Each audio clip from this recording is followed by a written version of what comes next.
If you fixate on the issue, if you fixate on the problem, if you meditate on the pain, if you meditate on the betrayal, if you focus your mind on things below, things that are painful and difficult, if you fix your mind there, you'll find plenty of people to agree with you, but it won't lead to your deliverance. Do you want to come up out of the storm, or are you happy to get swamped in the boat? Jesus says, why are you afraid? That statement right there makes me think that they are delusional in this moment, that something else fear-wise has taken over their hearts. That this isn't just a normal storm, and in about 2 sentences you're going to find out it really was not a normal storm. Something else was going on there. If the storm gets in your boat, you got a problem. If fear is what you're focused on, very difficult to get to faith. Very difficult. You're going to need some help. You're going to need some outside intervention. Potentially, you're going to need to cry out to the Lord. Unless you have it all figured out. Man, if you got it all figured out, awesome. I'll trade spots. You come up here. You can show us all how to do it. Here's the deal. The living God has equipped you. From the very beginning in the Garden of Eden, God gave man authority over anything that would resist. From the very beginning, the Lord had given Adam and Eve authority over the evil one. All dominion had been put in their hands inside that garden. Inside that garden. Inside that enclosure, they had all dominion. Moving outside of the garden, moving outside of that place of protection, the enclosure, after they are pushed out, then we have thorns and thistles. We have voices speaking to their kids, murdering one another. We got torment of all sorts and kinds. Inside the garden, inside the enclosure, in the place of authority and dominion, we have perfect peace, and it doesn't matter what the devil's doing. Outside of the garden, we have a demonic voice that starts to influence culture and destroy humanity. Inside of the garden, it's just a snake in the grass so you can tell to shut up.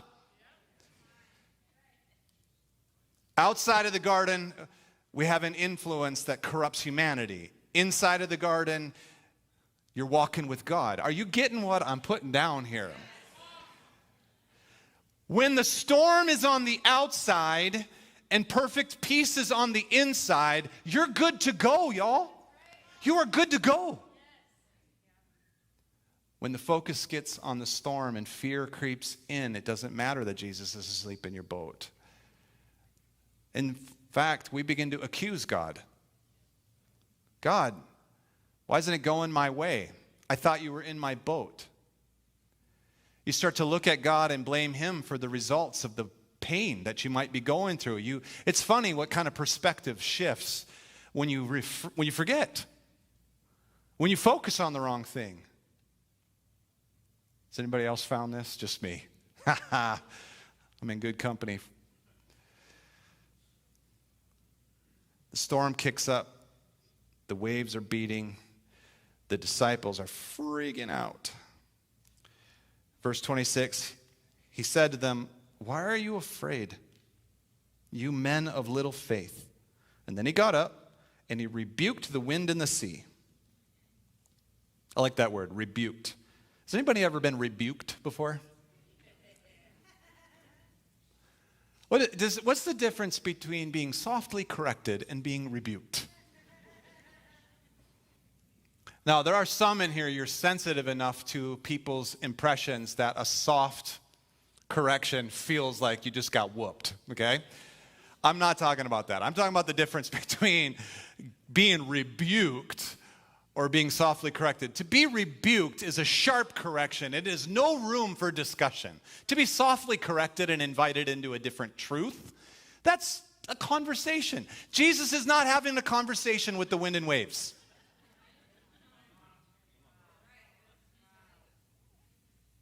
He's not having a conversation with cancer. He's not having a conversation with diabetes. He's not having a conversation with divorce. He's not having a conversation with brokenness in the family that destroys kids. He's not having a conversation with evil that's trying to destroy your life. He's not having a conversation. He's not softly discussing our options.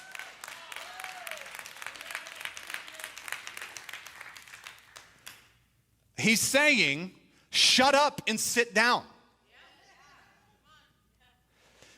Be quiet. Stop giving voice to fear. You know, I wonder if Jesus' eyes were like fixed on the sea, stands up, and he rebukes the sea, and then his eyes just kind of drift over to the boys. You know? You ever have that moment where you know someone's talking to you, but they pretended like they weren't talking to you? That's the mom look, by the way. It's the one that shot across the dinner table, you know? And shoop, the child quiets.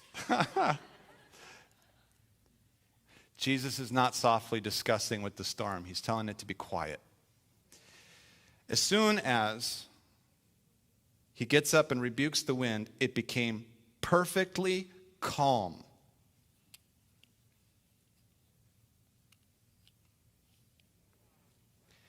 The men were amazed and said, "What kind of man is this that even the winds and the sea obey him?" There's an amazing reality about how God has wired humanity. We're made in his image. Whatever he gives to us, our job is to multiply and grow it. If God gives you a word, if he speaks to you, it's a seed, and that seed goes inside of you. And that seed will grow and bear fruit. Because that's the reality of how you are created. You are created to bring forth fruit. So let me tell you, it really, truly matters what you allow on the inside, because it will grow in magnitude.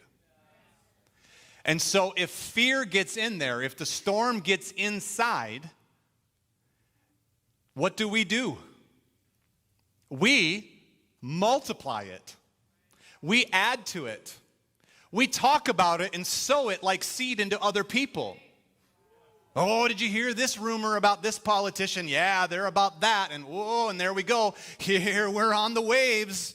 Oh man, the whole nation's going to hell in a handbasket. We're all freaking out. But why are we freaking out? We're freaking out because we have allowed fear to dictate and determine our point of view. Oh, they're like 4 claps. Yeah, okay. Don't worry, I'll get to your stuff next. You get this. Whatever comes on the inside, whatever gets in, you're going to multiply it. That's how you're wired, how you're created. And so the job is to keep the storm on the outside, to let the Prince of Peace rule your heart, to let the shalom of heaven be resting on you, so that even when you come into someone else's dwelling, you can release that peace, give it your blessing of peace, and God's peace will leave you and rest on their home. And in that environment, there's dominion. See, when perfect peace is filling your abode, when you stand up and you have the voice of fear all around you, it has no effect on the inside of you. And so therefore you speak, and dominion, authority. Why? Because you're in the enclosure. You are on the inside with him.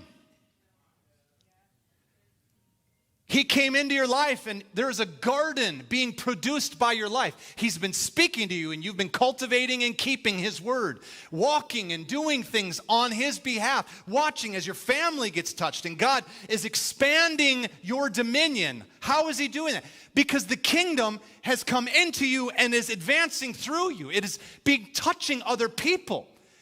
And so when a storm tries to get inside your enclosure, your garden, your home, comes to violate your business, your place of authority, what's your job?